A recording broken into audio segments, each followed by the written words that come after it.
It is July 20th, 2021, and I'm gonna do my recap. Today is a little bit of a better green day. I made 1,500 bucks. Um, yeah, so I did take playbook trades. Problem is, I didn't partial. I didn't get out when I should have. I thought there was gonna be more potential in some trades, so I did leave some considerable amount of money on the table. As you can see here, an IBM. I was up 1,280 bucks, but I didn't take the partial, and that was my mistake over here. I should have taken at least a partial. Um, I also traded PTON, and I was up almost $2,600 right at the point where the um, the target was. That's right where my target was, and I messed it up a little bit, and then here and there. I got chopped up a little bit here, and yeah, so it's unfortunate, right? But let's take a look at the trades and see what I took, what I didn't take. So my first trade of the day was PTON. I went long 1,000 shares for an R4 to R5 breakout trade over here. So you can see the stock is between R4 and R5 in the pivot point. So this is like classical setup, classical breakout setup. I waited for this 1 minute hammer over here, and I went long at 124.30, so a little bit late.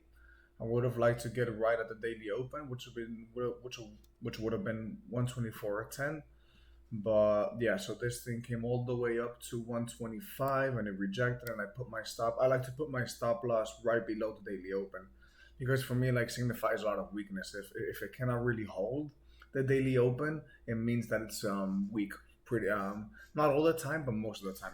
Maybe sometimes it can come up and then come down and come up again, or maybe hold the daily open. Ideally, sometimes you do want to put the stop out below R4, which is like the level of support, sort of. But in this case, I just wanted to do it below the daily open. The level two didn't seem super strong, so yeah, I it was a break even trade right over there. My next trade, I went short 1,000 shares IBM, and this was a playbook trade, really, really, really nice one. I went short again for the break of the daily open too. This is perfect. This is like what you want to see in a daily open trade because you want to see before daily open. You want to see an R4, sorry, above R5. As you can see, this is above R5 right over here.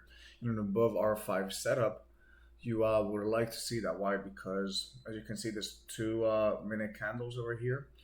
These two 1 minute candles rejected the pre-market high perfectly, and then they came down, right? So I went short 124.93, and it's a shame because this thing came all the way down over here, and I should have taken a partial because that's where the 5 minute 9 EMA was at the time. So it was like right around here. So I should have taken a partial there, but I got greedy. I wanted to see more. I wanted to see R5 completely. It completely hit R5. I wanted to get a nice big trade and not get ahead of myself. And it's unfortunate. I mean, now it didn't make it happen, so I have to go and revisit this trade. But yeah, it's unfortunate because it came all the way up to my entry price, and I got stopped out pretty much at break even. So I lost 2 cents. In that trade. So yeah, it's a shame because then I went into PTON short again because I saw the weakness, and I went to PTON short for a 5 minute opening range breakdown, and I tried to go again short at 137. So that was right around here because the daily open fell to break out and hold, but I didn't have enough buying power. So I could have gotten in probably with 700 shares, 800 shares, but at that time, then I didn't really like the price that I was getting, because yeah, I could have gotten in here and then it can come up, and it's not the best risk to reward, or not the one that I wanted. So going back to that, I went short PTON after I saw this failure here, and it looked pretty good on the 5 minute chart. As you can see, there's an engulfing pattern, and target was R3. That was the target, and I I I dealt with a little bit of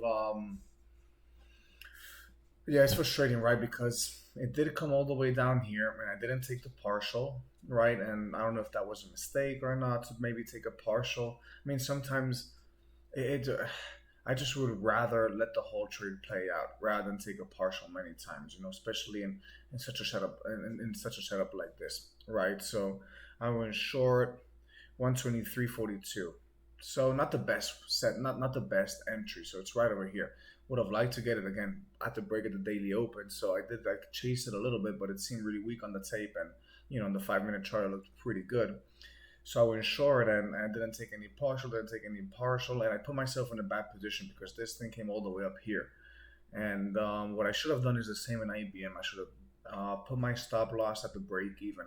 Like, why put myself at risk? Instead, I really let this thing, um, you know, go against me over here. As you can see, I went short and I sat through this whole move, and I lost.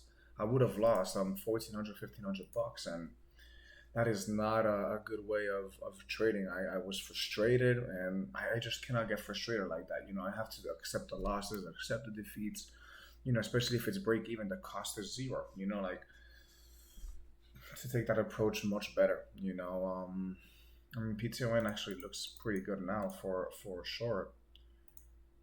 It looks pretty good. It failed to hold the daily open, but I don't want to take it anymore. I just came back.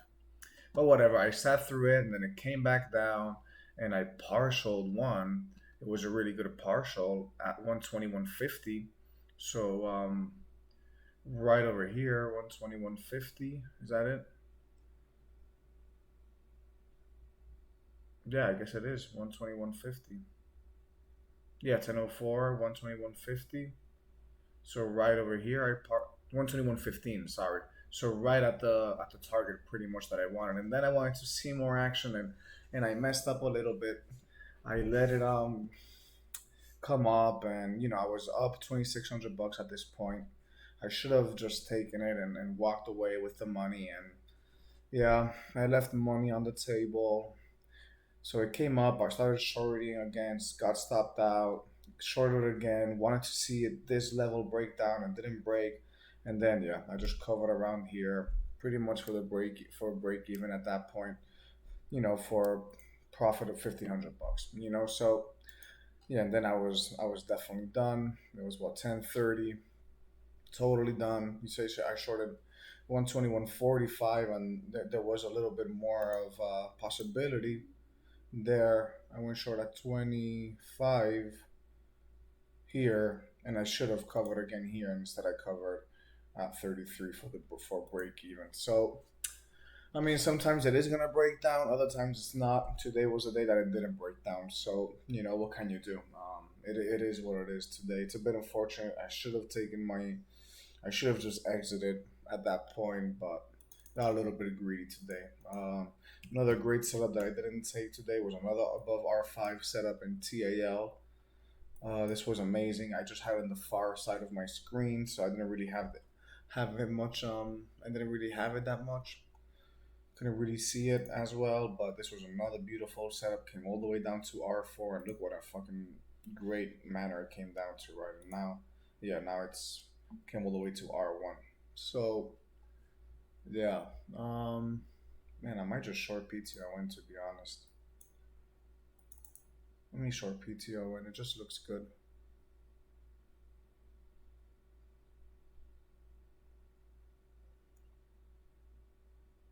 Yeah, I'm not gonna do it. I'm done, bro. Why put myself at harm's way? Whatever. I made 1,500 bucks, so that puts me for the month of July right in line with my average, with my daily goal, which is 500 bucks. Right there. So I'm up 6,500 bucks for the month. Profit factor is not good, as you can see, 134. It's very deficient, but it can change with another couple of days of a couple $2,000 days or whatever. Hopefully it can change, and 6,500. I mean, it's 3,500 away from my monthly goal, which is 10,000. Obviously, I want to make more than that. It's kind of not enough. It's not a bad salary, $10,000 a month, but the potential here in trading is so much greater that I obviously would like to do better than that. So yeah, as you can see here, it's SPCE. I went short. This is my biggest trade of the month. I went short and I covered like really quickly. Instead of letting the whole thing play out, look how much money I left on the table. So it's part of the game. Sometimes you're just not gonna get sometimes you're just not gonna get the move that you would like to get, you know. So yeah, it is what it is. So we have still, let's see, we still have 8 more days in the month. So hopefully I can make, you know, if I make $500 a day, that's gonna be 4,000. So that would put me, you know, $10,500 would be okay. You know, it would be another plus $10,000 a month, which is always comes in handy. But I would like to a little bit like crush it. You know, I would definitely like to at least make 15,000, $20,000 this month. You know, it's gonna be tough. It kind of still be doable. I mean, well, if I have days like today, you know, and I really do much better, well, definitely, right? But you know, I haven't been trained the best, to be honest. These past few days, honestly, ever since Monday, I've been training pretty badly. You know, Monday I had a good day, but then this day was bad. This day was bad. Bad day, terrible day. So you know, yeah, I'm having 9 days winning, 4 days losing. I like to keep it like 75 green, 75% winning days, but it's not happening.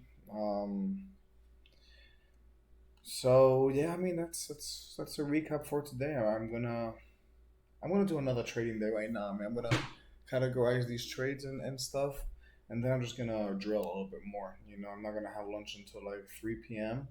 So I'm gonna do a little bit of drills, go on the simulator, and you know get more familiar with what I'm doing and all that stuff. You know, and build more muscle, accept my losses. You know, put the stop losses and just take them. So yeah, that's what I have to do better. You know. Yeah, that's it. That's the recap for today. I hope you guys I mean hey guys. Nobody watches it, but whoever watches it, I hope you enjoyed it. Take care.